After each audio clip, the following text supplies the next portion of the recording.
আল্লাহর কাছে চাওয়ার বিভিন্ন পদ্ধতি আছে। আল্লাহ কোরআনে শিখিয়েছেন ইস্তাঈনু বিস-সাবরি ওয়াস-সালাহ, আল্লাহর কাছে চাইতে হয় সবর এবং নামাজের মাধ্যমে। খুব মজার জিনিস, কিন্তু আমাদের দেশে যারা বেনামাজি তাদের কোনো সবর নেই। মুরগি রসগোল্লা পিসের কাছে আর বাস্তব নামাজ পড়লে মানুষের মনে সবর আসে, আল্লাহর উপর ভরসাটা আসে। এই জন্য আমি আপনাদের মাঝে মাঝে বলি যে বেনামাজি মুসলমান বাংলাদেশে বেশি থাকলে আমাদের হুজুরদের কিন্তু লাভ। বেনামাজির মুরগির অসুখ আর ছাগলের অসুখ আর ছেলের অসুখ আর স্বামীর অসুখ আর বোর অসুখ, টাকা নিয়ে আমাকে কাঁদবে, তাহলে আমরা ভাগে বেশি পাই না। আর নামাজি বেশি পেলে কিন্তু আমাদের লস, নামাজির অত হাতিয়া দেয় না, দেয় মহব্বতে 10 টাকা দেয়, কিন্তু বিপদের হলো 2000 টাকা আর মহব্বতের হলো 10 টাকা, পার্থক্য আছে না? তো এই জন্য আল্লাহ রাসূল আল্লাহ তাআলা কি বলছেন, ইস্তাঈনু বিস-সাবরি ওয়াস-সালাহ, বিপদে আপদে যদি সাহায্য চাইতে সবর করো, আল্লাহর ভরসা রাখো, নামাজে দাও, নামাজের সিজদায় দোয়া করো, আল্লাহ বিপদ কাটিয়ে দেবে। বিপদ কাটানোর জন্য অনেক রকমের ইবাদত আছে, সব আজকে বলতে পারবো না। আল্লাহ রাসূল সাল্লাল্লাহু আলাইহি ওয়াসাল্লাম এই হাদিসে আরো কিছু কথা বললেন, এটা শেষ করে আমরা কিছু বিষয় যে আমলগুলো করলে বিপদ কাটে, যেগুলো করলে আল্লাহর বরকত পাওয়া যায়, কিছু বলার চেষ্টা করব। আল্লাহ তাআলা তৌফিক দান করুন, আমিন।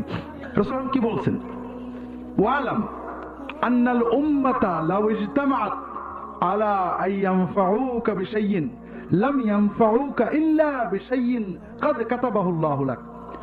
খুব ভালো করে বোঝো বাবু, যদি বিশ্বের সকল সৃষ্টি, জিন, ইনসান, ফেরেশতা, গৌস, কুতুব, ওলি, আবদাল, পীর সবাই মিলে যদি এক জায়গা হয় যে তোমার কোনো উপকার করবে, আল্লাহর ইচ্ছার বাইরে, আল্লাহর নির্ধারণের বাইরে কোনো উপকার তোমার করতে পারবে না। ওয়ান্নাল উম্মাতা লাউ ইজতামাউ আলা আইয়াদুররুকা বিশাইইন লাম ইয়াদুররুকা ইল্লা বিশাইইন ক্বাদ কাতাবাহু আল্লাহু আলাইক। আর যদি সারা সৃষ্টি, জিন, ইনসান, ফেরেশতা, মানুষের ভিতরে ওলি, বুজুর্গ, গৌস, পীর, আম্বিয়া সবাই মিলে একসাথে হয়ে সিদ্ধান্ত নেয় যে তোমার কোনো ক্ষতি করবে, আল্লাহর ইচ্ছা নির্ধারণের বাইরে কোনো ক্ষতি করতে পারবে না। কথা বোঝেননি?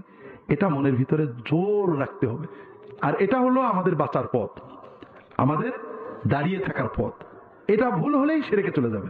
আল্লাহ কোরআন কারিমে সুন্দর করে বুঝিয়েছেন, দরাবাল্লাহু মাসালান রাজুলান ফীহি শুরাকা ও মুতাশাকিসুন ওয়া রাজুলান সালামান লিরাজুল হাল ইস্তাবিয়ান।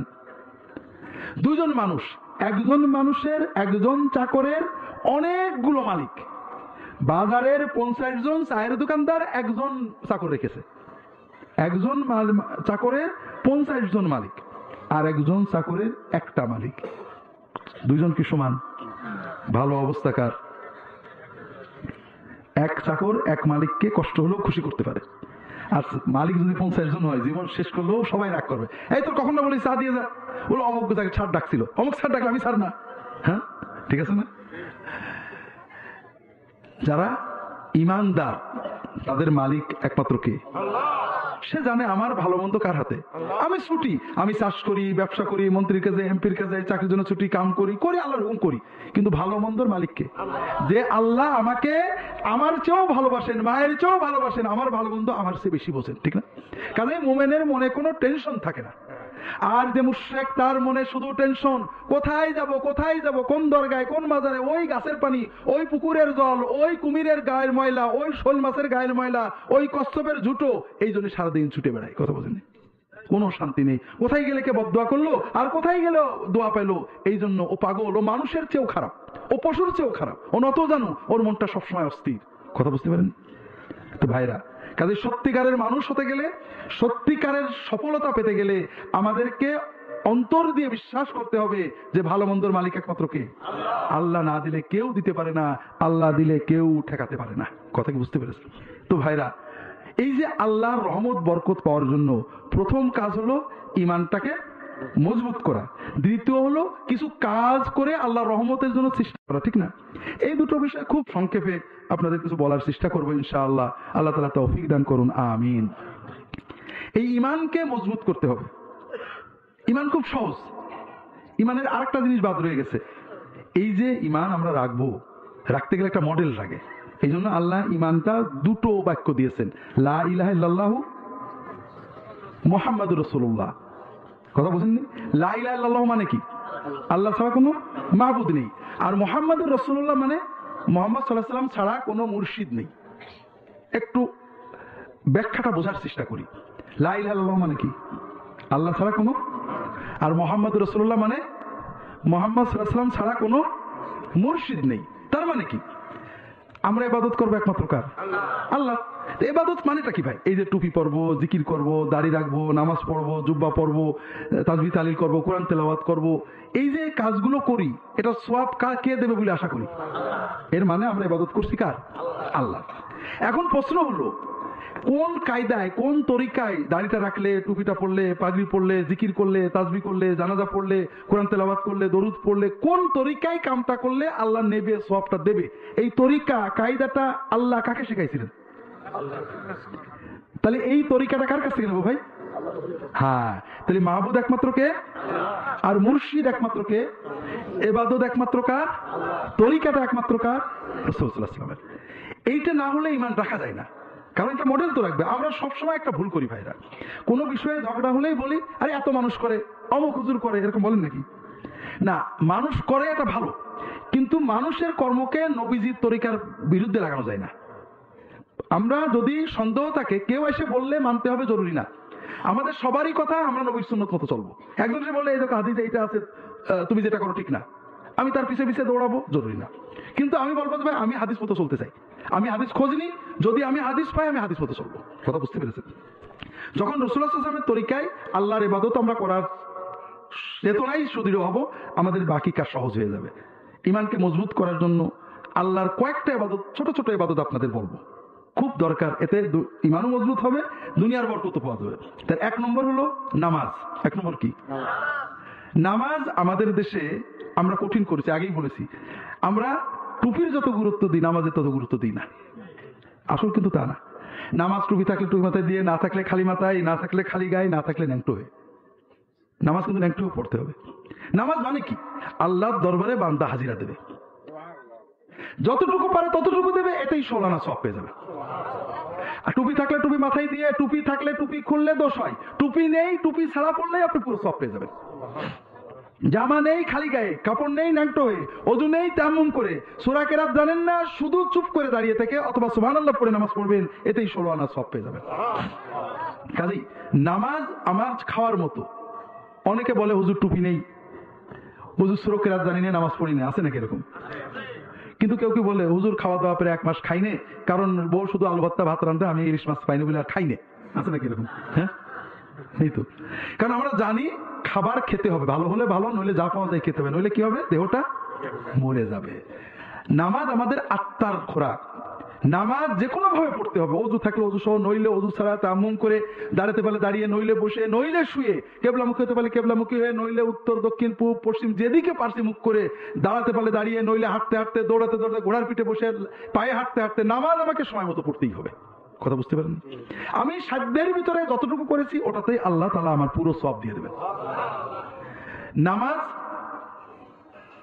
অনেক সময় আপনাদের দেশে আছে কিনা জানি না, আমাদের দেশে অনেকে বলে আরে মন ভালো হোক তারপর নামাজ পড়বো। হ্যাঁ, আছে তাই না? মাশাআল্লাহ।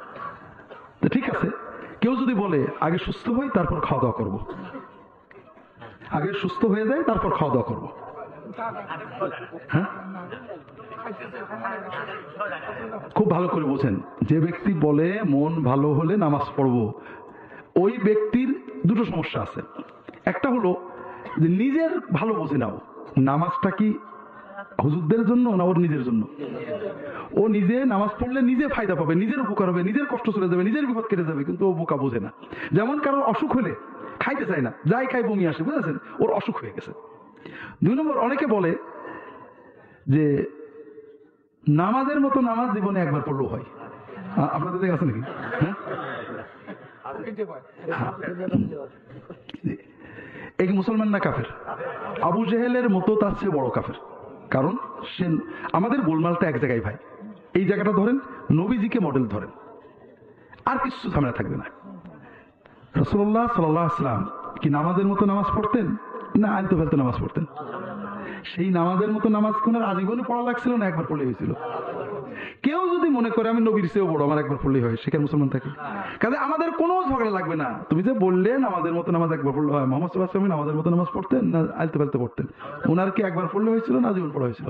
কেউ যদি নিজেকে মোহাম্মদ সাল্লাল্লাহু আলাইহি ওয়াসাল্লামের বড় মনে করে, সে আর মুসলমান থাকে না। 2 নম্বর কথা, কেউ কি বলে যে খাওয়ার মতো খাওয়া জীবনে একবার খেলেই হয়?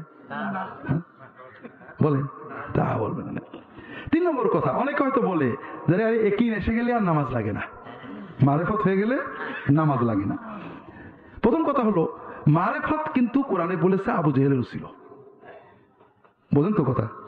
কোরআনে আছে মারেফত ইহুদি নাসারা আবু জেহেলের খুব ভালো ছিল, ওরা জান্নাতে যাবে তো? মারেফতের কোনো দাম নেই ইসলামে, শয়তানের কাছে দাম আছে। কারণ যারা মারেফত করে সব ওই শয়তানের মরার পথে চলে।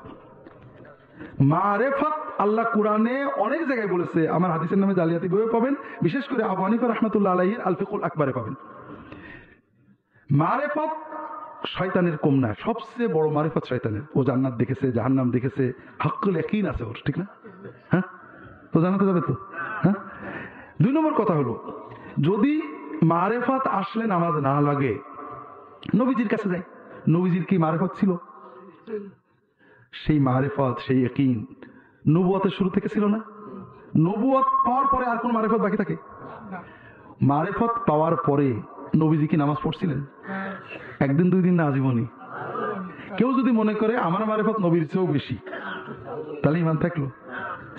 2 নম্বর কথা, কেউ যদি বলে সুস্থ হওয়ার পরে আর খাওয়া দাওয়া লাগে না, হ্যাঁ বলবে, তাকে কোথায় পাঠাবেন? হাসপাতালে অথবা অভাব নাই। হ্যাঁ, হাসপাতালে অথবা। আপনি যখন নামাজ বাদ দেবেন আপনার ইমান চলে যাবে। যেমন আপনি সুস্থ হয়েছেন, আপনি আলহামদুলিল্লাহ সুস্থ হয়ে গেছে, এখন আর খাবো না, সুস্থ হলে আর খাওয়া লাগে না, হ্যাঁ হবে। ঠিক কেউ যদি বলে একই আসলে মারেফত হলে নামাজ লাগবে না, একই কথা। কারণ যখনই আপনার নামাজ বাদ দিলেন আপনার মারেফত শেষ, তারপর আপনার মারেফত আসেনি। আল্লাহকে আপনি চিনেছেন, আল্লাহর সামনে হাজিরা দেননি নবীর তরিকায়, আপনি চেনেননি। কথা বুঝতে পেরেছেন? তো এইসব ভাইরা শয়তানের ওয়াসওয়াসা। আসল কথা কি জানেন? আসল একটা মারেফতের ভেদ বলি আপনাদের, সেটা হলো যে নামাজ যে বান্দা পড়ে ওই বান্দার কলবে শয়তান পুরো ঢুকতে পারে না। আর এই ফকিরি মতের লোকেরা এই জন্য সবার আগে বাধা দেয় নামাজে, কারণ ও নামাজ পড়লেই ও আর শয়তান কবজা করতে পারে না। যতদিন নামাজ পড়বে শয়তান এসে এদিক সেদিক যাবে, কিন্তু ঢুকতে পারছে না। নামাজ বাদ দিলেই শয়তানকে পুরো কবজা করে ফেলবে।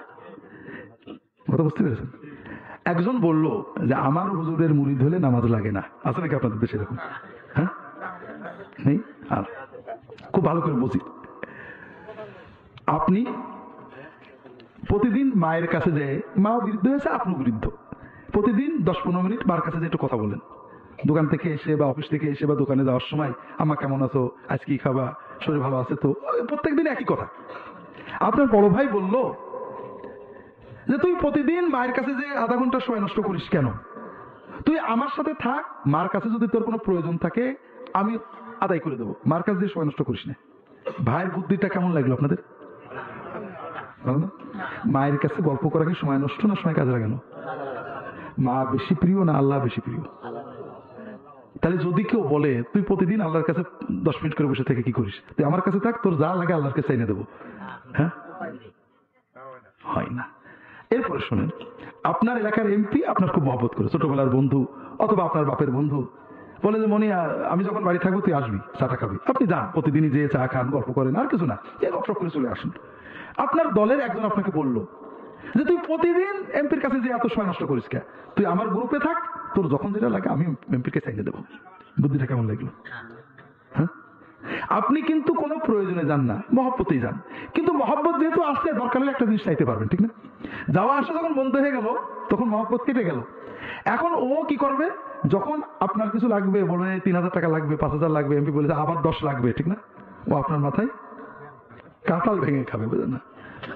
যদি কোনো পীর সাহেব বলে, মৌলানা সাহেব বলে যে তুমি আমার মুরিদ হলে নামাজ লাগবে না, সেও কিন্তু একই কথা বলছে। সে চাচ্ছে যে আল্লাহর সাথে আপনার সম্পর্ক নষ্ট করে দিতে, এরপরে আল্লাহর নামে আপনার মাথায় ও কাঁঠাল ভেঙে খাবে। ও আপনার বন্ধু না দুশমন? দুশমন। আল্লাহর সাথে সম্পর্কটা ডাইরেক্ট রাখতে হবে, কেউ যেন আমাকে এখানে ঢুকতে না পারে। তাহলে আপনি সব পাবেন, মারেফত পাবেন, দোয়া কবুল পাবেন, বিপদ কেটে যাবে। আল্লাহর সাথে সম্পর্কের মূল ভিত্তি হলো নামাজ। কথাকে বুঝতে পেরেছেন?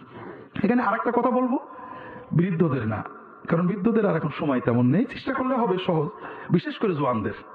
সেটা হলো নামাজটা আমরা পড়ি যেটাকে বলা হয় নাক দিয়ে খাওয়া। খাওয়া কিন্তু নাক দিয়েও খাওয়া যায়, মুখ দিয়েও খাওয়া যায়। আপনারা কোনটা দেখাইতেছেন? আমি বলি দেখেন যুক্তি, নাক দিয়ে খাওয়া উত্তম। নাক দেখলে হাতে ময়লা লাগে না, হাত ধোয়া লাগে না, কষ্ট হয় না, বসা লাগে না। এখন তো সবাই নাক দিয়ে খাবো, ঠিক আছে? মুখ দেখলে লাভ কি? একটাই লাভ, মজাটা পাওয়া যায়। নাক দিয়ে খেলে পুষ্টি যাচ্ছে কিন্তু মজা পাচ্ছি না, আর গাল দিয়ে খেলে মজাটা পাচ্ছি। তা আমরা নামাজ পড়ি নাক দিয়ে, অর্থাৎ বুঝি না নামাজে কি পড়ছি। হ্যাঁ দাঁড়ান নামাজ ফরজ আদায় হয়ে গেল, পুষ্টি চলে গেল, সওয়াব ইনশাআল্লাহ হয়ে গেল। কিন্তু যদি একটু বুঝতাম তাহলে মজা পাইতাম। তাই জন্য যুবকদের বলবো, এবং যারা পারেন নামাজের ভিতরে আমরা 10-12টা সূরা পড়ি, এর অর্থগুলো শিখে নেবেন, দোয়াগুলোর অর্থ শিখে নেবেন, তাসবিহগুলোর অর্থ শিখে নেবেন, কিছু এক্সট্রা দোয়া শিখে নেবেন। নামাজের ভিতরে প্রতিটি সাজদায় আল্লাহর কাছে কিছু চাইবেন, সুন্নত দোয়া দিয়ে চাইবেন। নামাজের ভিতরে অল্টারনেট করে দোয়া পড়বেন, দোয়া মাসুর এক এক সময় এক একটা পড়বেন। নামাজের ভিতরে আল্লাহর সাথে কথা বলার অভ্যাস করেন, দেখবেন আপনার জীবনে চেয়েছেন পাননি এমন জিনিস আর থাকবে না। কাজেই বিশেষ করে যুবকদের সামনে জীবন বড় কঠিন। তোমরা যৌবনে আসো, যৌবন শেষ হয়ে যাবে 30, 35, 40-এ। আমাদের সমাজের সরকার, রাজনীতিবিদ, বাণিজ্যিক কোম্পানি, টেলিভিশন, ক্রেতা বিক্রেতা সবাই চায় তোমাদের যৌবনকে পুঁজি করে তারা বড় হয়ে যাবে। তারা যৌবনকে মাতিয়ে দেয়, মাতাও মাতাও যৌবন, বন্ধু খোঁজো, বেশি কথা বলো, বেশি সিম কেনো, বেশি মোবাইলে টাকা দাও, বেশি জিনিস কেনো, এই সেই কথা বুঝতে পারেন। কিন্তু জীবন কি যৌবনেই শেষ না তারপরও আছে? তারপরও আছে। যদি একটা উদাহরণ আমি মাঝে মাঝে দিই, দুধ যখন আমরা জ্বালাই, দুধ জ্বালাই না, একজন আধা কেজি দুধ কিনেছে, হাড়ি পেতেছে, আধা হাড়ি হয়েছে, জ্বালাচ্ছে, হাড়ি ভরে যায় না? চিন্তা করলে এত দুধ কে খাবে? যে একটু পরে পড়ুক, আমার এক হাড়ি থাকলেই হবে। ও জ্বালাচ্ছে, ঘন হচ্ছে, শেষ মতো কটুক থাকে, কিছু থাকে না, ঠিক না? আমাদের যৌবনটা হলো এই উদ্বেলিত, পড়ে যায়, কথা বলেন না? যৌবনে কিন্তু গ্রোথ থাকে, এই জন্য যুবকেরা বুঝতে পারে না কি পড়ে যাচ্ছে। কিন্তু যখন যৌবন পার হয়ে 40, 45, 50-এ যাবে, তখন দেখবো অনেক কিছু হারিয়ে গেছে।